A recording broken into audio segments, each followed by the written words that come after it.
실제로 겪었던 실화괴담들. 첫 번째 이야기.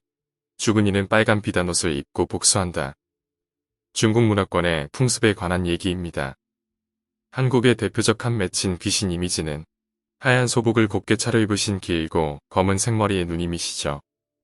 중국 문화권의 한 맺힌 귀신은 일단 인구수가 우리나라보다 많으니 한 맺힌 귀신의 수도 기율적으로 더 많을 것이고 그 모습의 종류 또한 더 다양하겠지만 그 중에서도 제일로 치는 한 맺힌 귀신의 이미지는 붉은 비단옷을 입은 귀신이라는군요.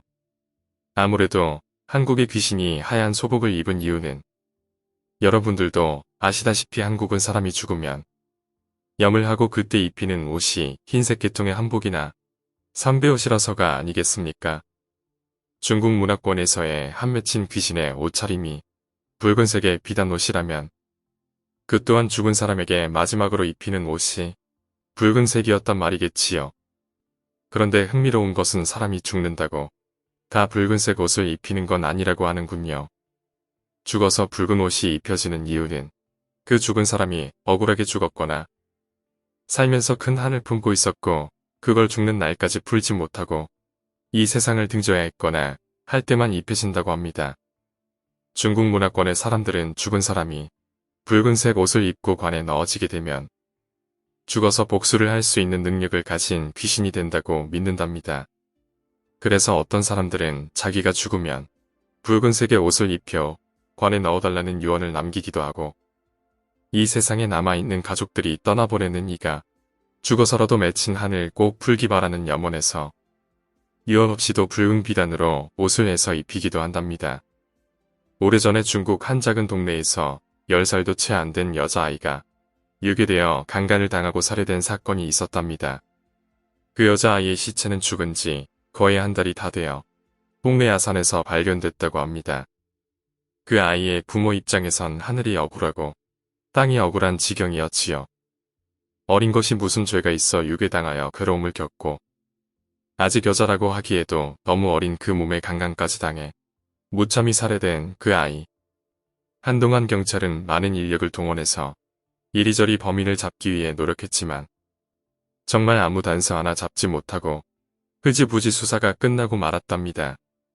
보통 이런 작은 시골 동네에서의 유괴나 강간 사건은 면식범들의 소행이 대부분이라는 결론 아래 주민들을 대상으로 수사가 시작되었지만 서로 시시콜콜한 생활사까지도 다 알고 사는 시골 주민들을 대상으로 수사를 하는 것도 그들 사이에서 증거나 단서를 모으는 일도 아무런 차도가 없었답니다. 범인이 잡힐 때까지 장례식을 미루던 그 아이의 부모들도 어쩔 수 없이 자식의 장례를 치르게 되었답니다. 하지만 경찰도 대신 풀어주지 못한 그 여자아이의 한을 생각해 부모들은 그 아이에게 붉은 옷을 입혀 장례를 치르는 걸로 결정을 받다고 하는군요. 그 어린 것이 겪어야 했을 모든 걸 알게 된 주위 사람들도 감히 말릴 수가 없는 입장이었지요. 모두들 그넋이 나간 부모들을 위해 장례 절차를 도와주고 이것저것 챙겨주었다는군요. 그래서 장례는 치러지고 결국 그 사건은 그렇게 단락이 지어졌지요. 그런데 장례를 지낸 지 일주일도 안 돼요. 그 동네에 또 한 사람이 죽었습니다. 동네가 별로 크지 않은지라 이번에 죽은 이 사람은 공교롭게도 죽은 아이의 부모와 안면까지 있는 사이였답니다. 작은 동네에서 2번이나 가까운 시기에 상을 당하게 되어 동네가 어수선하게 되었는데 이번의 사망사건은 어떠한 범죄와도 연관되지 않은 자연사였다고 합니다. 심장마비였다는군요. 그것도 중국 시골 마을의 공공화장실에서 말입니다. 그런데 말입니다. 그 동네에서는 그 후로 흉흉한 소문이 돌기 시작했다는군요.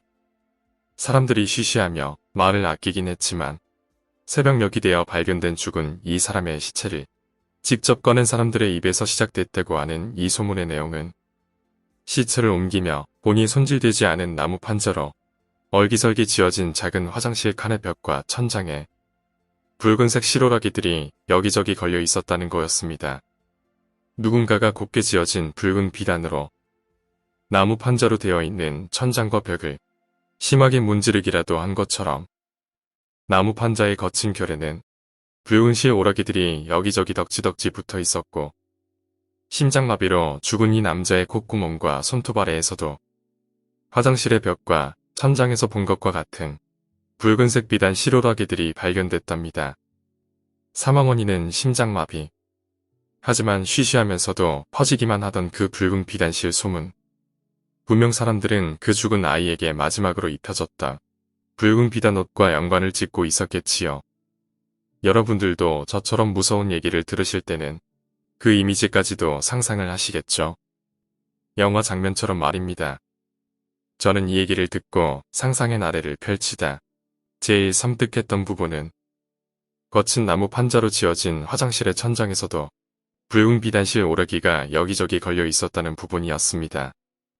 귀신이 앞에서만 확 나타나도 가관일 텐데 천장에 옷을 스칠 만큼 높게 떠 있다면 사람이 가지는 공포, 그것의 가장 큰 약점은 그 사람 본인의 상상력이지 않을까 싶으네요. 같은 얘기를 듣고도 남들보다 더 무서워하는 분들, 아마 상상력이 대단하신 분들이 아닐까요? 두 번째 이야기, 담배꽁초. 일단 저는 흡연자이고 제가 아파트 꼭대기층에 삽니다. 예전에는 옥상문이 열려 있어 그곳에 종이컵을 두고 식후땡이나 담배를 피고 싶을 때 올라가서 종종 태우곤 했는데 중고생들이 술을 마실 때나 또 여러 가지 이유로 아파트 옥상문을 잠그게 되었습니다. 집에서는 부모님 눈도 있어서 복도에서 종종 피곤 했는데 이게 또 옆집에 사시는 주민분들이 싫어하셔서 아파트에서는 담배를 못 피게 된 적이 있어요. 그래서 몇 달 전부터 어디 문 같은 게 고장 나 있길래 그곳에 들어가 흡연을 하게 되었습니다. 그곳은 파이프 같은 게 많아서 수도관 파이프이겠구나 싶었죠. 그런 생각도 없이 그냥 몇 달 동안 주로 그곳에서 담배를 폈는데 그렇게 몇 달이 지나고 그곳에 놔둔 제 털이에 담배꽁초가 쌓이기도 했는데 오늘 방송을 하더군요. 관리소장입니다. 아파트 주민 중 가스실에서 담배를 피시는 분이 계시는데 제발 부탁이니 그만둬 주시길 바랍니다. 나머지 몇 마디는 생각이 안 나고 식은땀이 다 나더군요. 일단 주민 모든 분들에게 죄송하고 괜시리 담배를 끊어야겠구나 생각이 됩니다. 남에게 간접 흡연으로 폐를 안 끼치려다가 완전 나쁜 놈이 되어버렸습니다. 세 번째 이야기, 90년대 고등학교의 화장실. 때는 1998년 11월 말경이었습니다. 이맘때쯤 기말고사 시즌이었죠.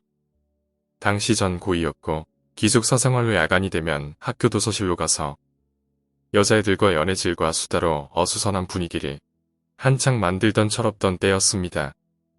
아주 추운 겨울 졸지에 여자친구도 있었던 저로선 시험기간에 도서실이란 만남의 광장이었더랬습니다.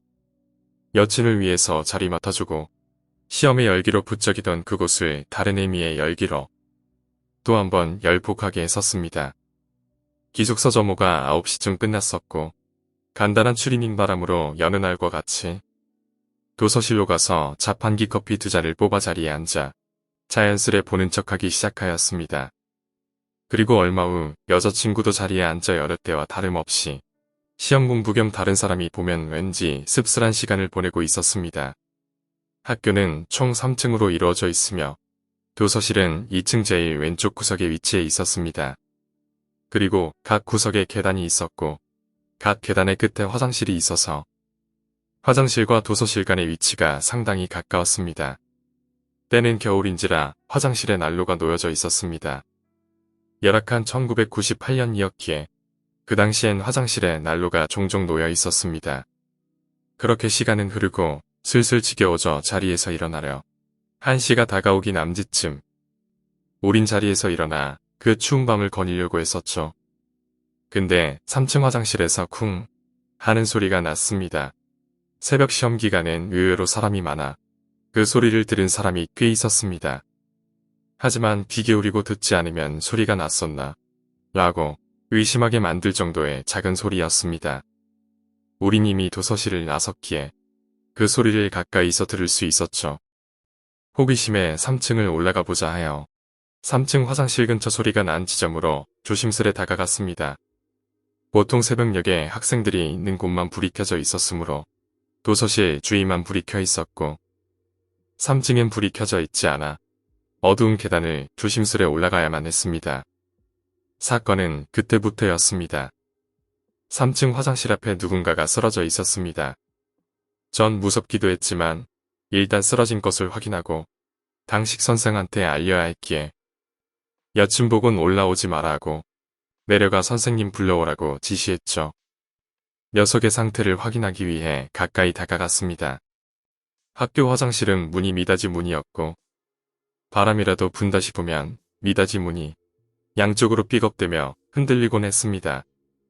쓰러져 있던 녀석은 1학년생이었고 잘 알지는 못하지만 몇 번 마주쳐서 얼굴은 익히 알고 있던 녀석이었습니다. 처음 녀석을 봤을 때 소스라치게 놀랐습니다. 죽은 줄 알았거든요.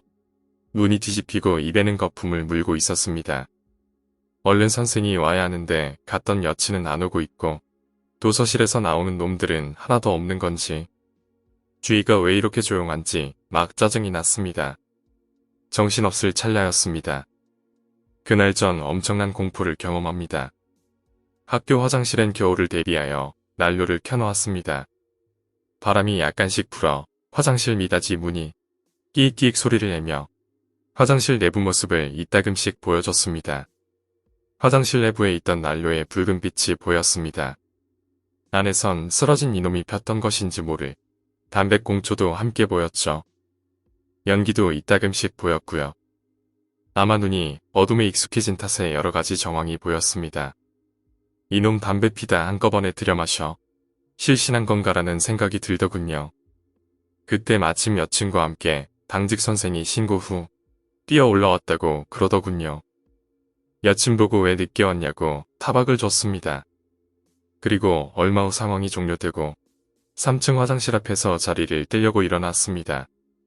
몇 개의 계단을 내려오고 3층 화장실을 올려다볼 위치에서 한 번 더 화장실 입구를 봤었습니다. 순간 전 여친 팔목을 잡고 미친 듯이 내려왔습니다. 무슨 일이냐고 묻는 것도 제치고 무조건 내려왔습니다.